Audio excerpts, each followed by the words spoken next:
Hey, what's up, everybody? Welcome to Vibing with Sleazy, the podcast. This is season 6, episode 10. I want to thank everybody for listening, tuning in, and downloading. It's been a great season so far. I want to appreciate all the feedback, all the love. I just want to thank everybody that has been supporting. Downloads been rolling in. It was a really good week last week with Jim's episode, and a lot of people actually loved barbecuing and grilling, so they really liked hearing that. And I've been sharing that feedback with Jim, so he's been excited. So for episode 10 of this season, I have a very special guest. It is Tina Cason. How you doing? How are you, Eric? Doing great, doing great. I want to thank you for being on. So what's been new in life? It's been good. Besides the weather, everything's been good. Just moving along. How about you? Oh, same thing.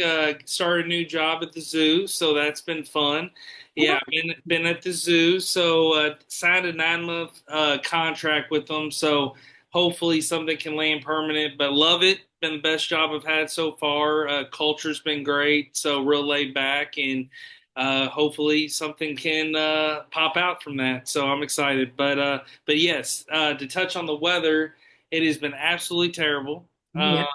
My head has been congested. I actually had to take like a week break from podcasting because it's just like I was so stopped up, and I still feel like I'm battling it. But once it gets warm, and all this being in the heat all the time, it just keeps you stopped up. It does. I feel the same way as you. I'm very congested, so hopefully it doesn't sound too bad right now. But Oh no, no, you sound great. So Kentucky, crazy weather, Louisville, crazy weather, Ohio Valley. It just doesn't make sense. yeah. And so I wanted to talk to you about a few things. So, photography. So I've noticed that you like to do photos and take photography. So, what kind of motivated you to get into that? Yeah, well, I started in high school. I actually took photography, I think my freshman and sophomore year. So I that kind of brought me into it a little bit. But my father, he also is really into photography. He doesn't get to practice as much as me, but he started the passion for that I'm experiencing. So he's a big component of recording memories. So it's just something I really enjoy too. So That's awesome. That's awesome. So, do you share that with the kids too? Do the kids like to get into photography? yeah, recently I've had my daughter help me take film at her brother's basketball game. So that was really cool to see her kind of get into it as well. I think it's Yeah, yeah. that's awesome. So what are some of your favorite things to shoot? Me, I really like nature photography and just being outside, all types of weather. A lot of times I'll just go out to parks and just take pictures of nature, birds, animals, just scenic routes anywhere. Yeah. Yeah. So has there been a photo that you've taken where it's like you look at it and it's like your favorite that stands out from other photos? Yeah, it actually was last year. I went to it was the 4th of July celebration down at the waterfront park here in Louisville. And it was just a picture of the sky. It was about to be sunset, I think. And just the colors of the sky were just so like breathtaking. And that photo's on my social media, but it's not edited. It's just natural. It just reminds you how pretty the world is. Yeah, and when a photo stands out to you, it's just like it's like special, and it's like you put it on your background, save it. I Mhm. really love animal photos. Like I want to get more into photography, like actually using cameras. Shout out to Trevor. I think you've probably met Trevor through Brandon. Yep. Um, and shout out to Brandon, your husband. So Trevor, he's been doing photography. He's been doing photos of like kids and like portraits and families and kind of like focusing on helping his apartment complex do photography. So it's really cool to see him actually using cameras and like learning about it. He kind of was a self starter with it. So Yeah. I'm kind of an iPhone photo shooter. Yeah. So with the iPhone, I like to take a lot of animal photos, especially at zoos or like anything I can see out in nature. And that's what I really enjoy because if you zoom in correctly, you can just see like different facial features and the Mhm. way the animals move and stuff. So, and I love shooting videos too. So, Yeah. but yeah, something I've really discovered here lately was CapCut, the app, you can edit your Hmm. photos and videos and stuff. Well, what I've noticed is like if I can get a bunch of photos in maybe like 40 to 60, put them together, you can Yeah. time it right and actually make a video out of your Mhm. photos and you can broadcast like a whole trip, you can broadcast Yeah. like an animal moving, anything like that. So it's something that I've really liked to do as of late too. So, but no, I thought it was really cool that you've gotten into this as of late. So you went to a show. I thought I noticed. I kind of did a little digging, Yeah. like an orchestra show or a like a Mm. Yeah, performance. I'm also, yeah, I'm a lady of the arts, so I also enjoy the orchestra. I played the viola from fourth grade to about ninth grade. So that's something that was actually a celebration for my birthday, but this is something I enjoy doing as well. Oh, that's awesome! So happy birthday. Thank you. I actually went to something like I love Adele, and they did a four people came and performed, and they had candles like lit up around the stage, and it was like an orchestra playing Adele songs at the Actors Theater, and it Oh, was awesome. It I was bet. really good, and what was Oh, good about it was like you each artist that was up there, they would kind of talk about Adele or like a song that they liked or like why they're playing that song in the yeah. background. So that was really cool. And to kind of just hear it from an instrumental standpoint, I was like, what's this going to be like with no words? But it was actually just like really relaxing. Like it was really cool. Well, I'm gonna have to check that out. That Yeah, sounds so nice. Yeah. yeah, they do every like month or 2 months they'll do different people. So I think they have like a Coldplay one coming up. They Okay. actually travel all around the world doing these like I mean what would that be called? I guess a quartet of just like Yeah. four people playing Hmm. and it's something really cool and they try to like make tributes to every artist that they get around. So it's something to check out for sure. That's awesome. I love that. I will definitely check that out. And speaking of Trevor, he's actually my daughter's PE teacher. Oh, that's So awesome. I get to see him every morning. He's an awesome dude. And I actually was in fourth grade. We went to the same elementary school. So I've known Trevor since he was shorter than he is now. Oh, that's awesome. That is Yeah. awesome. So yeah, Yeah. shout out to Trevor. Yeah. I'm trying to get him here on this season. I haven't had him on the show yet and talk about photos a little bit. I've been really the past few seasons trying to get like creators and people that like art and like you like those just people that like to do things that are different and like try to find creative ways. And he's done great things for Iroquois, did great things at Mhm. Wagner, and he loves the school. I'm really happy for Trevor because not only has he found the photos, he's discovered Wagner now, and Mhm. Wagner's been really good for him. And he's also really found a really good community at his apartment complex. He's also playing poker now, and then I Okay. know he coaches bowling. So, Oh, wow. so he's trying to get his foot in every avenue. So I'm really proud of him in that Yeah. standpoint. When it came to bowling, I Mhm. think something that happened, and if he's listening, I could be saying this wrong. It might be the wrong school, but he either 2 years in a row beat Male or 2 years in a row beat Trinity with Wagner's bowling team, and he said it was just something really cool because those are always your bigger sports programs. And Mhm. for him to be able to take them down, he really enjoyed it. So if anybody's listening that went to the other schools or Trevor, you can correct me, but I know that he had a couple big upsets. So I always thought that was cool because I was telling him, I'm like, man, you got out of coaching basketball, you got to find something that you want to do coaching wise. And then Yeah. he got into bowling. And then I know he also did something. He brought like the PGA like did this deal or somebody and again something he sent me but it was like where he was filming his kids hitting golf balls Uh-huh. and I think the big golf association was like very excited that he had that and they like promoted it. He got a bunch of views on like Facebook or TikTok or something, so That's so he's doing big things. yeah, shout out to you, Trevor. Yeah, yeah, that's awesome. Um, so yeah, you work with the youth as well, just like Trevor and just like school. So Kentucky Youth Advocates. So can we talk a little bit about that? So what is that? Yeah, well, we're a lobbyist agency, so we work with we advocate for policies with legislators and the governor and other elected officials.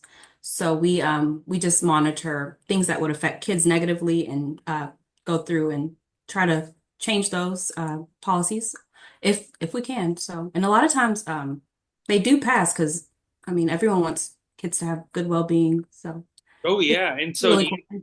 do you find a passion with this? Like, is this something you've been passionate about for years? For sure, yeah. I've been there 8 years, so I actually started not knowing what I was getting into. I wasn't really sure of the organization, but once I got in there, it was really it's something that is near and dear to me. So just love to make sure youth have a good outcome in the future. No, that's awesome. And so, what's something, a few of the things that you're most proud of that's been accomplished while you've been there? We've passed several legislative priorities.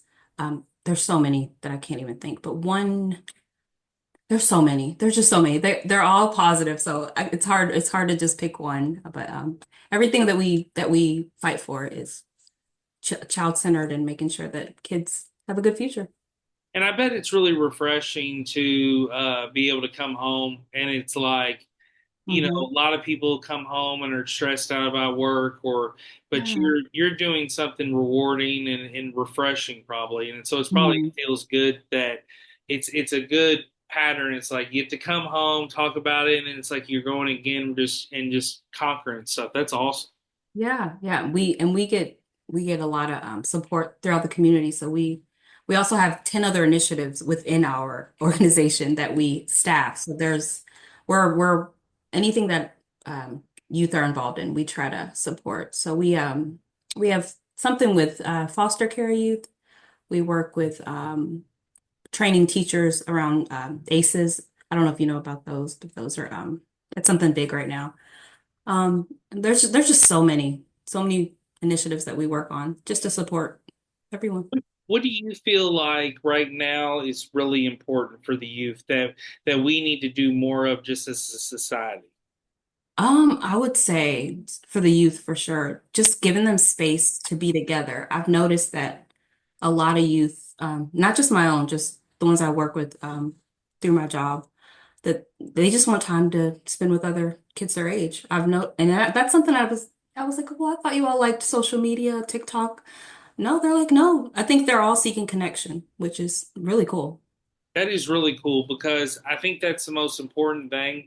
And what people don't realize, you can get as much education, you can get all the degrees, you can Mhm. do, you can accomplish so much in life, but the one thing is life's just all about networking, even when you're young Sure. Yeah. to adulthood, because you can network to find the right job, you can network to find the right opportunity, you can network to get on the right team, and Hmm. it's all about you don't even have to have a huge network. It's like just networking with the important people that are around you.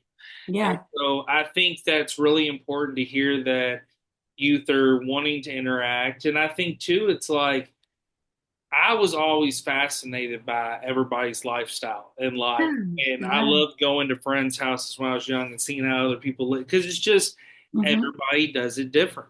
I That's mean, so true. Yep. but Yep. we all function together as a society. So Yeah. it's really cool.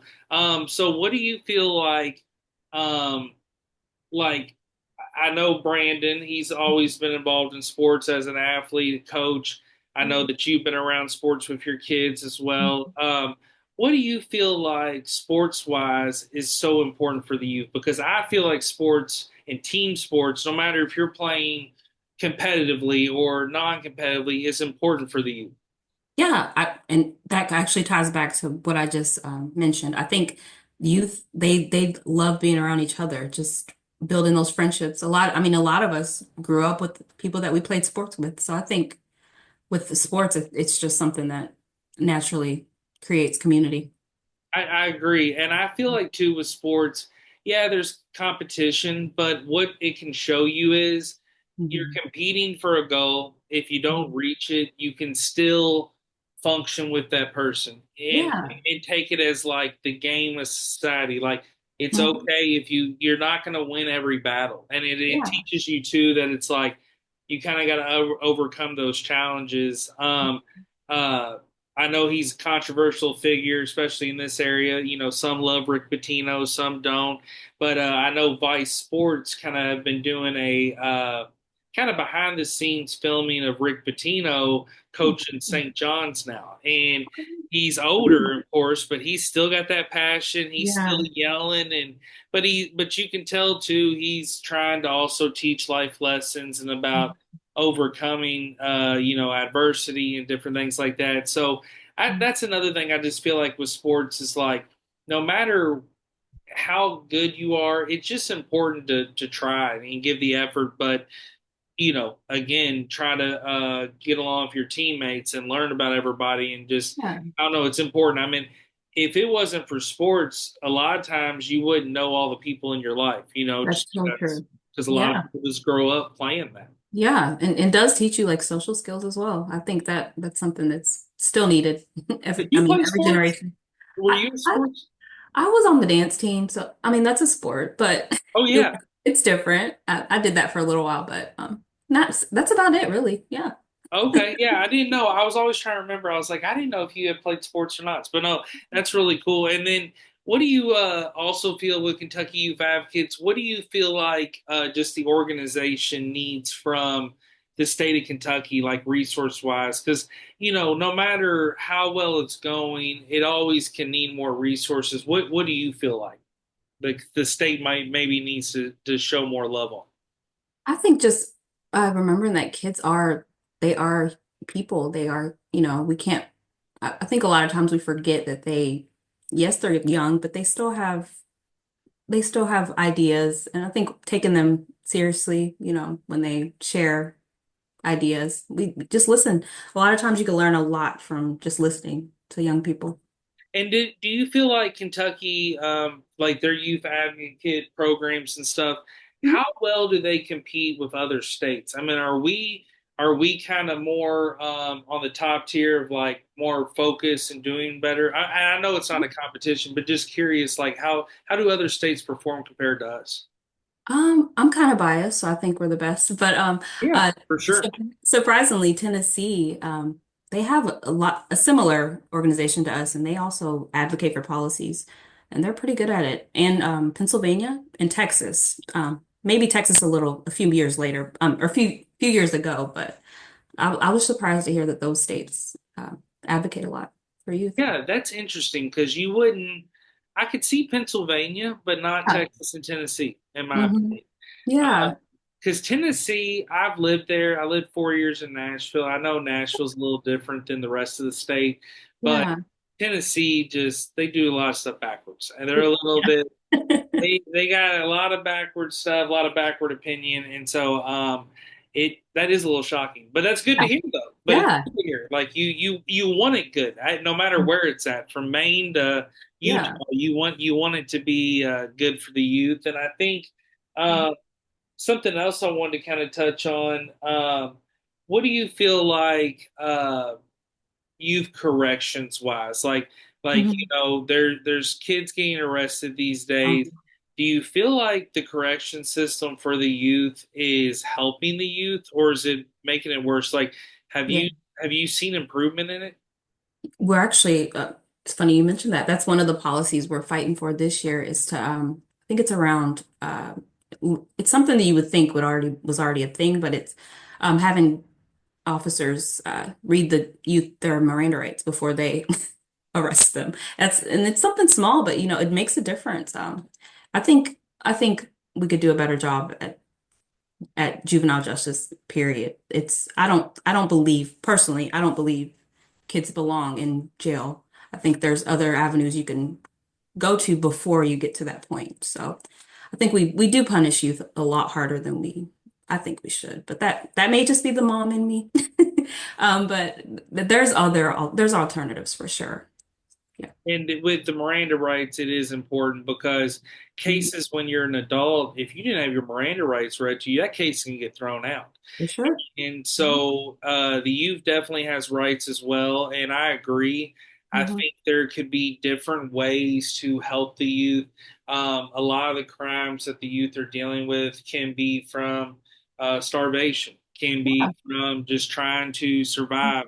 And so we have to view it that way. And also, too, like, look to help the youth before it Yeah. gets to a worse situation when it becomes adulthood. Because when you become Hmm. adult, you're looking at more serious time, more serious Yeah. charges, or more worse conditions than what you already have seen as a youth Yeah. offender. And so I Yeah. agree with you. And I'm not even a father, but it's like I agree. I just think that there's got to be a way to help the youth in that regards. And I think that sometimes and I feel like I've seen it as of late that Yeah. a youth offender might get, like you said, get charged more serious time, and then Hmm. an adult who's actually offended a few times is getting Yes. released quicker than Exactly. a kid Hmm. who might have just did a petty theft or something. Yeah. So, and also too, it's like if you are the victim of, like, you were running a store and you see a kid, like, you kind of Yeah. open your heart and realize, like, hey, is this Yes. kid just trying to get some food? like Yeah. like Yep. that's the biggest thing that you have to really view. So I wanted to definitely ask you about that. And then I think too that something that hopefully down the road we could do, and I know it might be even a far-fetched idea, but I feel like we need to have more field trips for kids. Like, I feel like Yes. getting away from the same settings, because a lot of Yeah. places with schools, you take a bus from home Mhm. to school, Yeah. to home. You might Mhm. go to another school if you're playing sports. You Yeah. might get the possibility to go on one or two field trips that the school already have planned for that year. But Yeah. we need more programs where kids can actually venture out. Like, Agree. working at the zoo now, I'm very, very happy to see the Tark now is an official zoo stop. Oh, So great. you can be dropped off right at the front door. It's also, of course, Tark.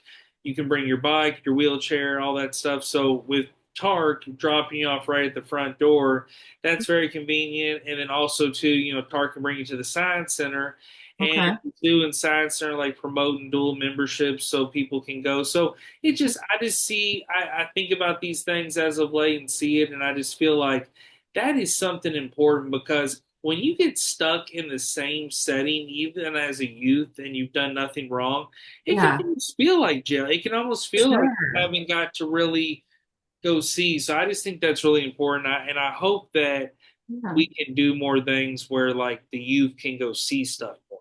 Yeah, I agree. I've noticed that I don't, it doesn't seem like the kids in school now go to many places. When we were younger, I think we'd go to like the Slugger Field. We'd go to just different places, get to experience different areas of the city. Oh, Yeah. exactly. And I feel like too, like a lot of kids in high school, you know, they're more of selling at home, relaxing at home, which is fine. And like I said, do you? But like you said, at our age, it's like we wanted to go see things and explore. Even in the summer, I felt like you were trying to convince your family to at least go places. You were trying to convince your friends to, like, hey, let's go see this. And I Mhm. just think it's important because um, eating different food somewhere, Yeah. going to just getting a different perspective. Mhm. It's just very, very, very important. So, and I think too, that's where it's important to have more of these programs and more of these events for the youth and kids Yeah. and things. So that's why I'm like, hopefully we can do things where kids get more chances and more opportunities in For that way. sure. Yeah. Do you feel like with the Kentucky youth as well, Mhm. what are some challenges that you think the youth face that maybe you all can't even prevent, that you've noticed with this current youth? I would say just the ACEs, that is adverse childhood experiences. Their youth go through a lot, and I think everyone has an ACE. If you look that up, I'm not gonna go through the whole definition, but what I think a lot of them are going through things that maybe we didn't even experience. And if we did, we had our friends to lean on because we had that community that we created growing up. I think there's a lot of loneliness, and I just don't know how we can fix that when, there's a lot of restrictions with like transportation, funding for just the youth programs. You don't see a lot of that anymore. So, Yeah, I agree, and I feel like the youth, that's where a lot of the funding needs to go, because hmm it goes back to the old saying. It starts as a kid, and it just kind hmm of gets, what path you got get on is so important, because for it can sure. take you in so many different wide directions. hmm But no, I definitely agree. And then kind of the last question I wanted to touch on with the youth: do you feel like, talking about Louisville here? Um, do you feel like JCPS is really reaching their goal to help the youth, or do you feel like, there's any places where JCPS maybe needs to focus on a little bit? Oh yeah, this could get controversial. Okay, no, I'll no, just no. say, oh no, like as a mom who's been in the JCPS district for a long time now, I feel like they could definitely do a lot more to support them. Even with the things that are implemented through our policies that we fought for, sometimes aren't fully met from my experience. I'm sure there's schools that are doing it, but there's a lot of barriers that need to be connected. Oh, 100%. I can see that, even as a person with not having kids. I can hmm definitely see that, because I try to I try to stay current with whatever's going on, Yeah. but watching some of the stuff when you see JCPS updates, or you hear about school, or even sometimes, even though as a public school kid, I was like anti-private school, I still like to hear about private school Yeah. situations. So, um, it's interesting too, because I will say this: there's a lot of things, and not to get too controversial, there's a lot of things right now kids are about to start facing challenge wise, especially over these next few years. And hmm I really, really hope kids are strong, Yeah. families are strong, and I hmm hope that they're being led in the right direction from the standpoint of, Yeah. just to be prepared, hurdles are going to be there. Yeah. And Yeah. I know that there's people are going to be like, oh no, no. Well, True. it's Yeah. right now, it's too messy, and hmm and what they're doing, it's just not right. And so I hmm just hope kids are okay. And Yeah. that's the biggest thing. And so, but also, I want to, before we switch subjects, I want to thank you for doing what you do for the youth. Oh, thank you. Thank No, that's you. awesome. Yeah. So you are from the Democratic Republic of the Congo. Yes. So, let me ask you this, just starting off before we dig into that. Mhm. Um, how new is that name? Was it just called Congo, or the Congo? I'm so glad you asked that because a lot of people don't. There's the Democratic Republic of Congo and there's a smaller I think it's just the Republic of Congo. Okay. They they're separate, but the Democratic is the bigger one and it used to be called Zaire and that's actually what I refer to it as. Just on my birth certificate, I'm from Zaire, so Okay. that's what I refer to it as. But yeah, it's large and it's going through some things right now. Yes. So, I wanted to actually kind of go over some facts, and just and I might state a few wrong, so hopefully not. But Yeah. so right now there's 111 to 115 million people in the Democratic Republic of the Congo right now. Mhm. It is actually the 11th largest country in the world, second biggest in Africa. Yeah. Okay. They are the largest Francophone country that speaks French. Yep. Yep. It's located in Central Africa. It is rich in natural resources. It does have poor areas due to conflict. Mhm. And then, the Congolese, or Congolese franc is the currency. Yep. You got And- it. okay, awesome, awesome. I thought I was like, hoping I was getting these facts right. And then I got a fun fact. Okay. There is actually an animal called the okapi. So Okay. the okapi looks similar to like almost an antelope slash anteater, and it Uh-huh. was discovered in the Democratic Republic of Congo by scientists in 1901 for the first time in world history. Okay. So it is an animal that's probably been around for hundreds and hundreds and hundreds of years, Mhm. but finally was discovered in the area. So I That's thought so that was cool. really cool. So those are my facts, I but love it. I always been fascinated by the country. I actually watched a No Reservations with Anthony Bourdain, where he traveled around and he Oh, actually he's went great. to. Oh yeah, rest Yeah. in peace to him. And he Yeah. went to the Democratic Republic of the Congo, and he saw a lot of stuff, and it was very interesting because different areas he went, some people were doing things how they've always done by tradition. And Uh-huh. then you saw a lot of buildings that had Belgium influence because I guess Belgium had some ruling at some time. So Hmm. it was very interesting to see those kind of buildings in the areas that they were. Yeah. Yeah. You did your homework. Yeah, I try to. I try to. I was like, I like to for these shows. I like to go in freestyle and just kind of pull things off. Yeah. But I definitely wanted to do some research. I'm definitely fascinated about the country, and so there was things that that's why I thought it was so important to hear your stories. So, Yeah. um, so when did you move here? What age? I I think I was either 3 or 4. So it was either 1993 or 1994. I always get it mixed up, but I was definitely a baby when I moved here. Do you remember anything at youth from there? I actually do, and I think it's because of the photos that my dad used to take when we first moved here. I think it was the big storm. It was a big snowstorm, and I just remember thinking, where are we? Because we came from somewhere warm and then all of a sudden it's freezing. And there's like all this white stuff and it was, I think it's the 1994 storm that came to Louisville. And it Wow, was, what an interesting time to come. yeah, culture shock for sure. Woo! And Wow, that was a big one, and that for was sure. actually like the first time I went sledding as a kid. I And remember like it going. I remember going in this area to sled, so that was cool. Like, so when you the country, what were you told by your family? Like, taught about it? Like, what were some things that you've learned from your family about the country? the country, Congo. Yeah. Oh yeah. Just right. Well, I can give you a little bit of our backstory. We moved here as refugees due to the conflict that was going on over Okay. there during that time. Before we came over, my parents owned a tailor shop. So my dad's a seamstress. I don't know if that's the right word for a man, but he's a seamstress. He still does it to this day.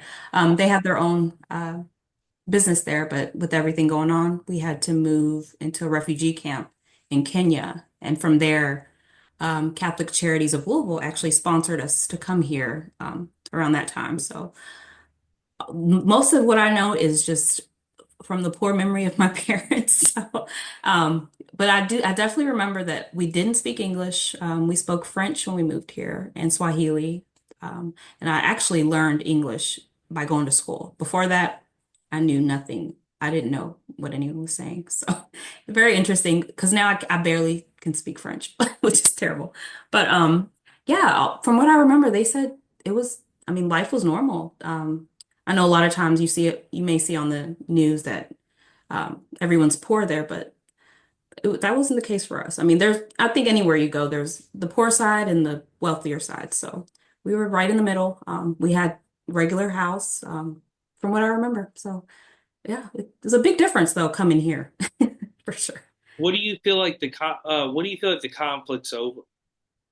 It's definitely over the minerals that are there. I think it's coltan, copper, diamond, gold. It's really that area is really rich in those minerals. So I think a lot of I would say a lot of European influence causes a little bit of destabilization in that area in order to, control what's coming in and coming out. So we've had several not dictators, I wouldn't say that, presidents that have tried to stop the conflicts, but I think when you have a more powerful system such as Europe, it's easy to take advantage of the poorer or smaller countries. So. And also too, with such big land mass, it's hard Yeah. to kind of control Yeah. areas or make certain areas think a separate way.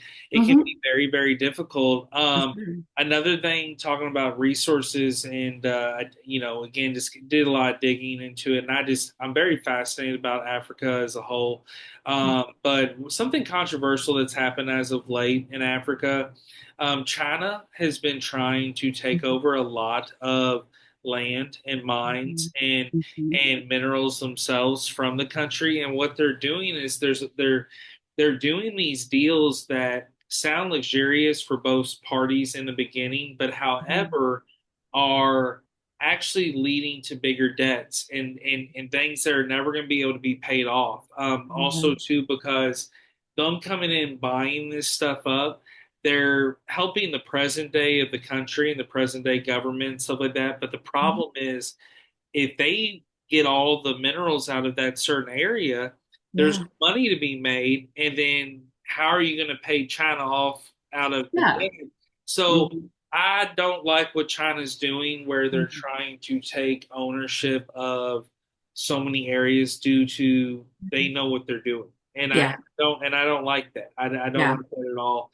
But I just had to say that. That was just something that was No, on my mind. Just because we talk about minerals and stuff, it's just I think what they're doing is it's just not right. it's Um, not. so food wise, Mhm. what is some of traditional dishes from Congo that are uh, unique there? My mom makes these a lot. They're called mandazi, so they're like I don't know how they would transfer over here, but they're like a sweet bread with cinnamon, and it's delicious. I'll have to get you some. And there's another one similar called I think we call them samosas here, but we make those too in the Congo, and they Ooh, are that delicious. sounds good. That Yeah, sounds I'll have real to get good. you some. Yeah. Yeah, I'm excited to try that because I actually am now working with a coworker from Iraq, Okay. and what's very interesting is there's a place on Old Bardstown Road. It's called the Chocolate Kingdom, and Ooh. they're from Iraq in there, the Okay. family that owns it. And what's great is they sell traditional like tea things where like you can make hot tea and stuff, but they look beautiful, very Yeah. good prices. But then they make chocolate. They make Okay. chocolate crepes. Like Oh everything yeah. we do is very good. So I'll try that out too. You said Barchtown Road? yeah, Old Okay. Bardstown Road there. So if you're heading down Bardstown Road from Fern Creek to Butchell and you take Old Bardstown Road and you're just going straight, it's right before the White Castle and it's called Okay. the Chocolate Kingdom, but supposedly their chocolates are incredible. So I'm definitely looking forward to trying that. Oh yeah. Gotta go because my coworkers really been hyping it up. But yeah, I just love hearing about other people's traditional dishes because it's Yeah. super cool. Um, Yeah. another question that I have about the country. So, um, how do you just stay up on the news with Congo? Is it more of YouTube, friends, family? How do you stay up on it now?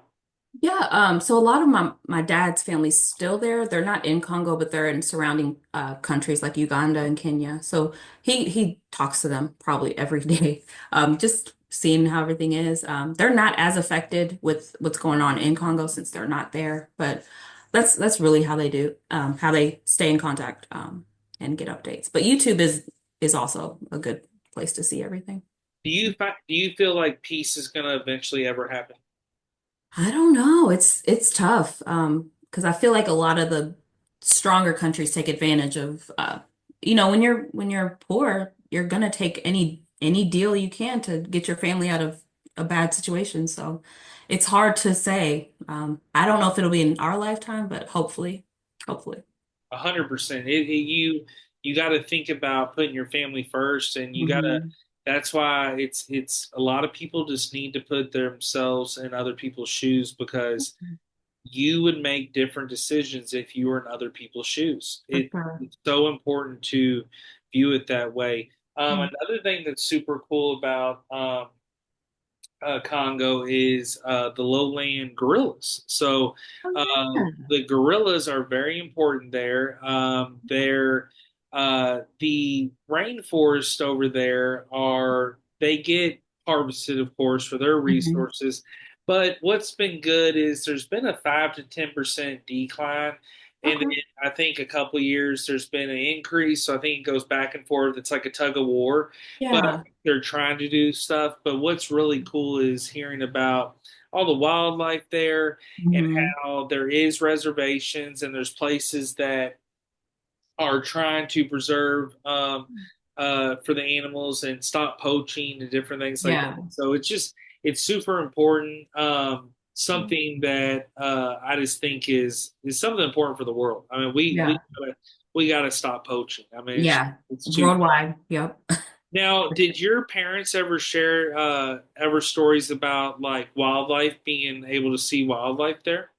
Not really. Like I said, they lived in a really urban area, so for them, if they did, it may have been as they grew up, but they never shared that with me. Nothing crazy. But I'm sure there were. I'm sure there was sightings of, random animals. Is there things that they said were completely different here than there? Anything particular? I would say just the community. I keep going back to community, but I feel like they did say a lot that there was always someone to support.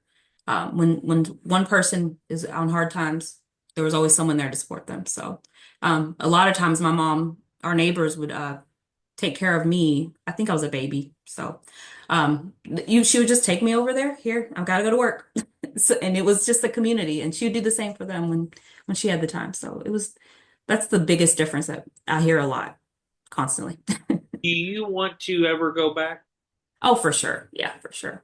Yeah. I don't, my parents haven't even gone back since it's been destabilized for so many years, over 50 years. So they the the city that they knew is no longer there. So I don't even know what we'd go back to, but hopefully one day I can. Yeah, no, that'd be awesome. And I think it's too really cool.